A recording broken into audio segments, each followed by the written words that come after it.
Here is my tour and guide of one of Chicago's best kept secrets. Everybody, welcome to the enchanting Garfield Park Conservatory in Chicago. Let's go.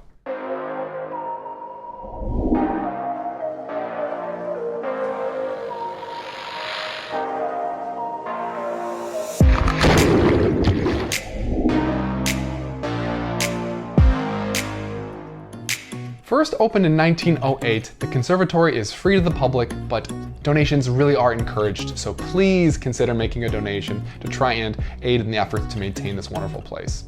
Once you reach the station located nearby, or driving, however you would like to get there, make your way to the entrance of this magical little world that can be found in the Midwestern metropolis of Chicago.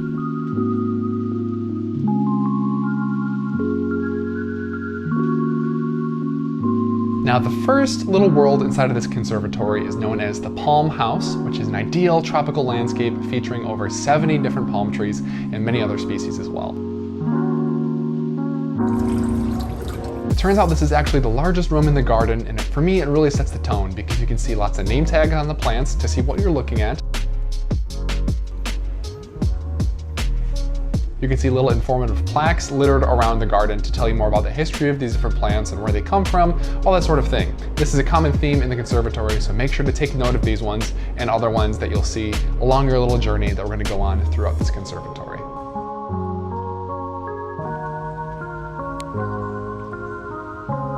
After having your fill of the Palm House, you'll come back later, so don't feel too pressured. Make your way over to the Show House, which is a nice little quiet corridor where you can see a variety of different plants on display.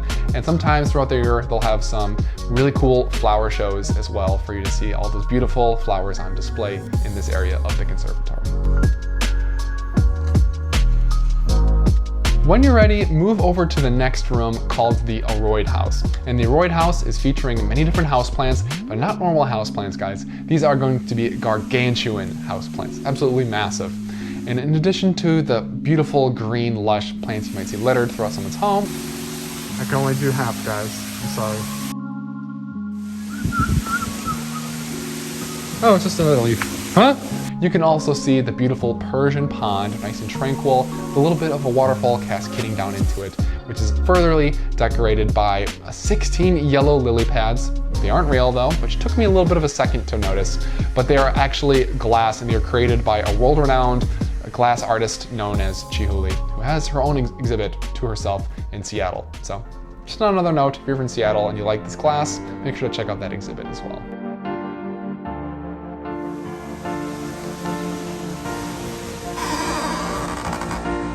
Now, for quite the stark contrast, head over to the Desert House, where you can see lots of different plants you might imagine would be in a desert, such as succulents and cacti.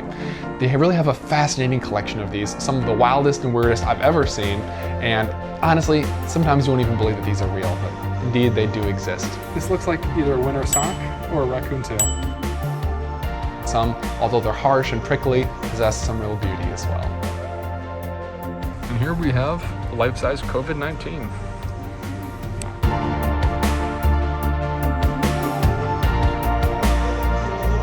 From the Desert House, you can take a quick break from the indoors and head out to the outdoor gardens and just meander around the grounds outside of Garfield Park Conservatory. I really enjoyed this personally because it was a little bit of a break from the really well managed, maintained gardens, but just a little bit more of a natural sort of state, being that it's in the actual climate of the Midwest, but they still really presented this area beautifully. I cannot say enough good things about it.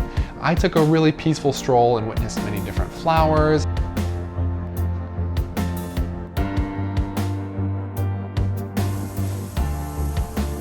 Blast from the past, everybody.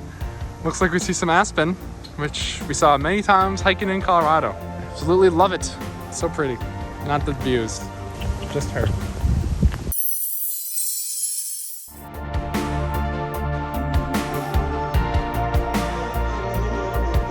Aspen Grove, a nice lily pond, and you have areas such as the City Garden, Community Garden, Sensory Garden, and more. But be sure before you leave, you can see a variety of carnivorous plants. Really cool ones, super interesting, things such as the Venus flytrap and others.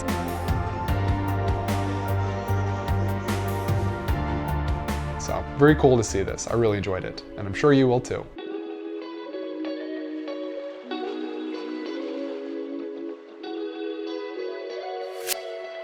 All right, so have you had a good little break outside, got a little bit of peace and quiet? You're ready to head back into the conservatory to see what you really came for, right? Once you head back in, you will be absolutely blown away, as I was, by the Sugar from the Sun garden. Now, as the name suggests, sugar is a big theme here because here we can see a large featuring of plants that produce not only fruit,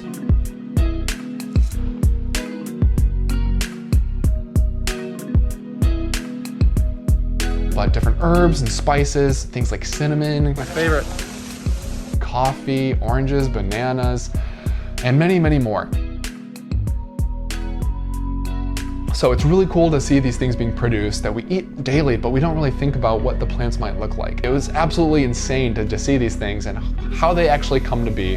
And not only can you see the plants, you can often see the fruits that are budding or almost ripe enough that you can just pluck it right off the plant. Don't do that, guys. Don't do that.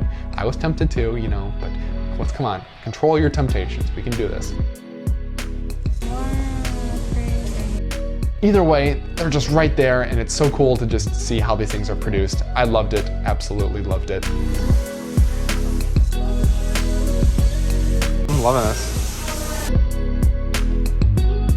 You can also see some mangroves at the very end, which are these cool plants that grow in salt water. I was lucky enough to see them in Florida when I visited somewhat recently. So really cool to see them in the conservatory as well. You can run, but you can't hide.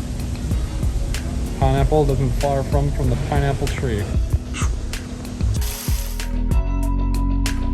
Now, after you pick your jaw up from the floor and you're done being in awe, or maybe your jaw's on the floor because you're drooling from seeing all these really fresh fruit being grown, make sure to complete the loop by heading into the palm house, which is where we began our journey in the first place. Now, you will enter the west sort of portion of the palm house, so it's likely you will not have seen a lot of this garden in full detail, so make sure you finally get your last pieces of sights that you can see in this area of the conservatory.